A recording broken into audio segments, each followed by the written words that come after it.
Lepo zdrav iz volilne kavarne, iz našega studia v volilni kavarni. Samo še, zdaj že v urah štejemo, ker ne bomo več dolgo tukaj, ampak vsak trenutek izkoristimo do zadnjega. In danes je z mano kandidat za poslanca, že zdaj poslanec Jožef Horvat. Lepo pozdravljen, dobrodošel. Hvala za povabilo, lepo zdrav. Jaz sem še zelo pod vtisom sinočnje konvencije, ker smo se zbrali vsi kandidati, podporniki, bilo je izjemno vzdušje, res neverjetna energija. Jo še kar zdaj čutim, a ti tudi? Ja, res je, nisem mogel verjeti. Veliko konvencij sem že dal skozi, a ta je bila daleč najboljša. Res, takšna energija in to energijo dela dejansko naša skupna lista. Sam nisem verjel, bil sem kar pesimistično razpoložen, nisem verjel, da se bodo trije predsedniki, Jernej Vrtovec, Tina Bregant in Marko Lotrič, da se bodo zmenili za skupno listo. Uspelo nam je. In danes nam teren dejansko kaže, da je to tista prava stvar. Ker poglej, jaz v Prekmurju se srečujem z ljudmi in mene ljudje, veliko ljudi me v Prekmurju sprašuje, pa čakaj Joško, pa kaj se vi tam v parlamentu samo kregate? Ta skupna lista je odgovor, da znamo tudi sodelovati. In res je, v Sloveniji se je zgodil ta skupaj, ki ga nujno potrebujemo. Kaj sicer tudi na terenu si veliko že, zdaj ne bom vedela točno, 20 let si že poslanec? Ja. Ja. In ljudje te dobro poznajo, ti zelo prenašaš glas Prekmurja v parlament. In kakšen je nek tak vtis, kaj še manjka, kaj še ljudje pričakujejo od tebe, kaj jih mogoče motivira, da ne vem, kaj ti predlagajo, da se vedno znova boriš, zakaj? Res je, prvič sem bil izvoljen oktobra 2004, res je, potem je Nova Slovenija bila 3 leta izven parlamenta. Zdaj, kaj danes ljudje pričakujejo? Danes mi ljudje potožijo, da je Prekmurje zapostavljeno, da je res daleč od Ljubljane in da se iz Ljubljane, kjer se odloča, do Prekmurja praktično ne vidi. In ta razvojni zaostanek Prekmurja ali pa če gledava statistično regijo Pomurje, v primerjavi z osrednjo slovensko regijo, ta zaostanek je praktično iz leta v leto, sploh pa zdaj v času Golobove vlade, vedno večji. Zelo težko sprejmem, boli me, da statistična regija Pomurje, da je v leto 2024 dobila za investicije iz proračuna dobre 4 milijone evrov. To je z naskokom najmanj denarja od vseh statističnih regij. In to me res boli. In poslušam naše kmete, naše zaposlene, naše podjetnike. Mi na neko obvoznico okrog Murske Sobote čakamo 4 leta. V 4 letih Golobovi niso uspeli zrihtati gradbenega dovoljenja. Pa čakaj, pa to ne moreš verjeti, enostavno ne moreš verjeti. In kakšen skladni regionalni razvoj? Vse pove to, da je strategija za skladni regionalni razvoj bila sprejeta na zadnji seji, prejšnji teden, na zadnji seji Državnega zbora, na izredni seji. Pa to ni resno. Ti si zelo dejaven tudi na področju opozarjanja v vašem koncu, torej glede namakalnih sistemov in glede protipoplavne zaščite. Zlasti slednje se je izkazalo ob zadnjih poplavah kot nujno potrebno, ampak tudi pri teh dveh zelo pomembnih projektih, strateško pomembnih, se zelo zatika. Kot da ne bi bilo interesa, čeprav je to pravzaprav skupni interes, ne samo interes Prekmurja, ne? Absolutno, to je skupni interes. Zato smo v času prejšnje vlade zagotovili dobrih 40 milijonov evrov za izgradnjo nasipa ob reki Muri. Ampak da ti nek projekt pelješ, oba veva, mora nekdo ta projekt s strastjo voditi, srčno voditi. Ne pa tako, kak bo, ne. Ti se moraš pogajati, seveda se moraš pogovarjati tudi z okoljevarstveniki, to mi je povsem jasno. Ampak danes ti nasipi niso zgrajeni na najbolj problematičnih območjih ob reki Muri. To je v moji občini Črenšovci, občini Beltinci in občini Lendava.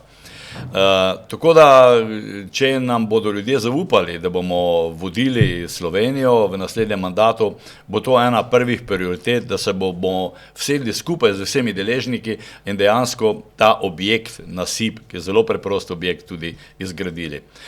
Namakalni sistemi. Prekmurje je še vedno žitnica Slovenije. Imamo reko Muro, ena najbolj vodnatih rek, in odbor za kmetijstvo je na svoji terenski seji v Prekmurju soglasno sprejel sklep in dal nalogo vladi, Ministrstvu za kmetijstvo, da izpelje projekt namakanja z odvzemom vode iz reke Mure. Nikamor se ni premaknilo. Nikamor se ni premaknilo. In mi moramo najti neke odgovore na klimatske spremembe. Klimatske spremembe je seveda tudi suša, so seveda tudi druga neurja, ampak tukaj z relativno malim denarjem lahko odgovorimo na podnebne spremembe. Zato je zelo nujno tudi, da vzpostavimo ta, mislim, da smo mu rekli, državni center za upravljanje strateških investicij države, ki ga načrtujemo v okviru naših prioritet. Je še kaj takega, o čemer se pogovarjaš iz našega programa, kar mogoče pritegne ljudi oziroma kar jim lahko ponudiš kot odgovor, ko se obrnejo nate in te sprašujejo, ne vem, mogoče je to dostop do zdravnika, mogoče dolgotrajna oskrba? V moji poslanski pisarni se veliko ljudi oglasi, pomagam, koliko pač lahko, tudi razumejo, da ko si v opoziciji nimaš takšne moči, ne. In iz Pomurja veliko ljudi hodi na delo v Avstrijo, to so tako imenovani dnevni migranti. In kje je problem? Problem je, da zelo težko ljudje sprejmejo, da morajo, ker so rezidenti Republike Slovenije, da morajo toliko dohodnine doplačati. Tukaj imamo mi rešitve.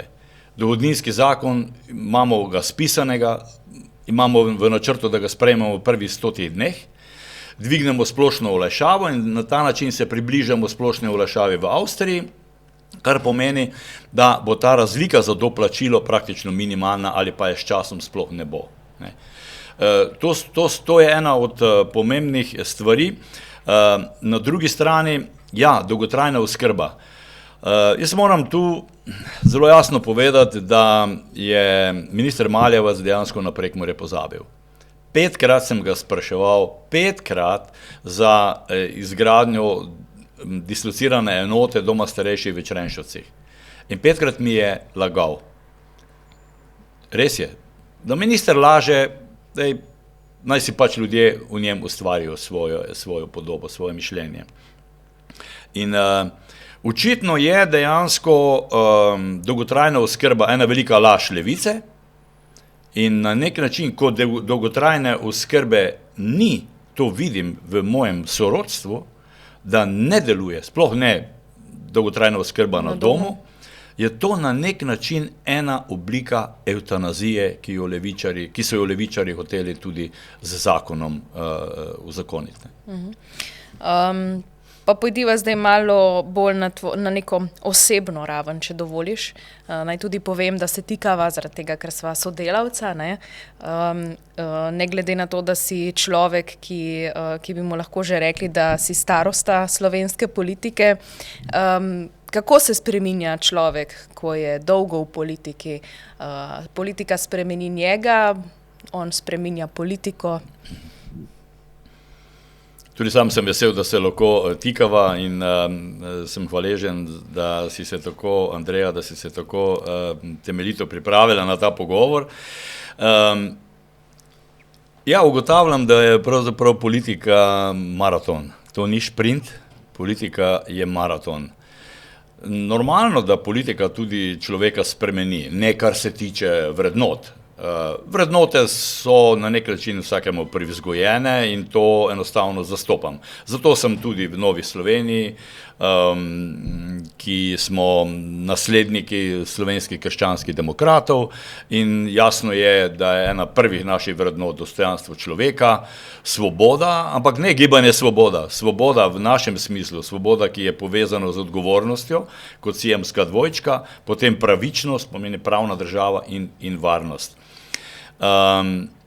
Je pa res, da danes seveda politik ni, ne vem kako dobro zapisan v javnosti. Je pa eno osebno zadovoljstvo, ko lahko nekaj dobrega narediš za državo.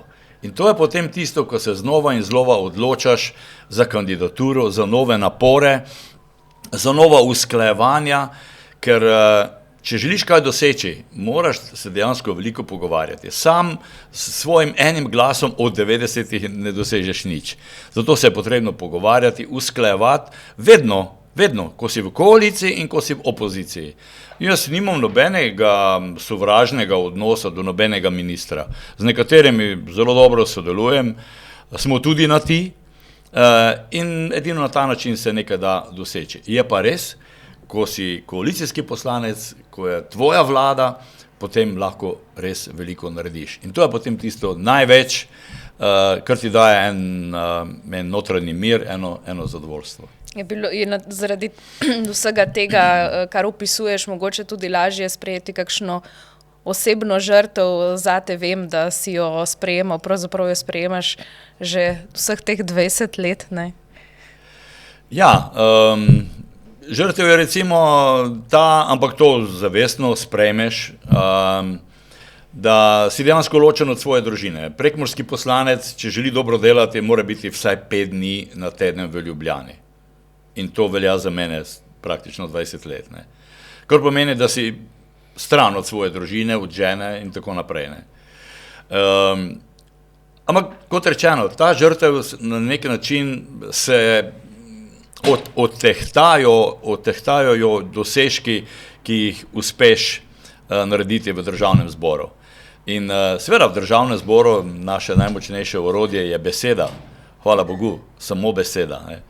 In če znaš določene zadeve, ki jih zagovarjaš, dobro argumentirati, potem na drugi strani, tudi na nasprotni politični strani, velikokrat najdeš nekoga, ki temu prisluhne.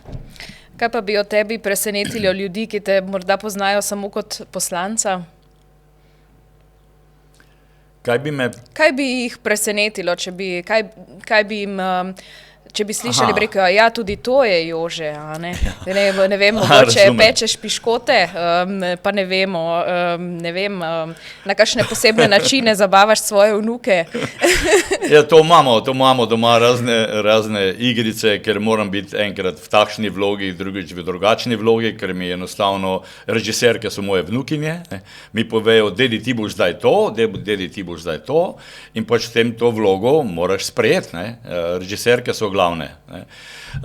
Drugače pa ljudje me poznajo tudi kot nekoga, ki zelo uživa doma na vrtu, v sadovnjaku, z obrezovanjem. Vsako leto se na novo učim, kako je treba optimalno obrezati hruško, jablano, kaki in tako naprej. Doma sem naredil tudi visoke grede, uživam res. In ta stik z zemljo, z naravo, ko opazuješ naravne zakone, to te pravzaprav res najbolj pomirja in najbolj obogati. Se kdaj vprašaš po vsej tej politični poti, če mi je bilo tega treba? Ne, ni mi žal. Ni mi žal, da sem se leta 2004 odločil, da grem v politiko. Prej sem bil skoraj četrt stoletja v gospodarstvu, v nekoč zelo dobrem podjetju. Potem so me prijatelji začeli nagovarjati, celo predsednik uprave, takratni predsednik uprave je rekel, ti boš pa uspel, ker nisi konflikten. Nisem še dobro razumel, ampak ni mi žal za to pot, ki sem jo naredil. Znova kandidiraš v lendavskem okraju. imaš mogoče kakšne insajderske informacije, oziroma kaj čutiš med ljudmi, čutiš neko podporo, nek zanos, čutiš upanje? Ja, čutim upanje, še posebej zaradi tega, ker sem uvodoma povedal, da smo se 3 stranke uspele združiti, to ljudje nagrajujejo. Neverjetno, kako ljudje nagrajujejo to, da politika sodeluje, Čutim in tudi ljudje mi povejo, da je prav, da sem se odločil. Pričakujem, da bodo ti, ki tako ocenjujejo, to svoje mnenje pretopili v nedeljo v glas za skupno listo. In nekateri, ki se malo bolj poglabljajo v to volilno aritmetiko, ki je dokaj komplicirana, so že ugotovili, da je glas za skupno listo pravzaprav najbolje vnovčen volilni glas v nedeljo 22. marca, ker je največja verjetnost, da bo skupna lista v lendavskem volilnem okraju dobila in edina dobila poslanca. Mogoče, kaj pa za tiste, ki mogoče še kolebajo, kaj bi jim rekel? Naj se oglasijo pri meni. Zdaj vprašanje, zakaj kolebajo? Kaj je problem? A jih premalo poznajo program, ker mimogrede pogrešam na vseh teh soočenih več vsebine, ne ta princip, kdo bo koga, ne, ampak več vsebine. To, kakšen je strateški razmislek za Slovenijo, tega ne čutim, teh soočenih. Ja, naj pogledajo naš program, pa mogoče moje delo, ali se naj oglasijo pri meni, skoraj vsi imajo mojo telefonsko številko. No, evo, mislim, da je ta stik najbolj pristen. Res je, in to tudi meni največ pomeni. Stisk roke, sem vesela, da vas srečam, jaz seveda enako. Poslanci Državnega zbora Republike Slovenije smo premalo med ljudmi. Če bi bilo po moje, bi to spremenil, tako da bi vsaj en teden poslanec bil na terenu. In tam videl, kako pravzaprav ljudje živijo, kako določene stvari delujejo ali pa ne delujejo. In da potem to preneseš v odločanje v Državni zbor. Pravzaprav bi morala biti cela 4 leta kampanja, ne? Točno tako. Hvala, Jože, za ta pogovor, veliko uspeha ti želim in seveda gremo v akcijo do konca, ne? Gremo v akcijo skupaj in prav lepo hvala še enkrat za povabilo na ta pogovor. Hvala tudi tebi in hvala vam, ker ste naju spremljali. Se vidimo.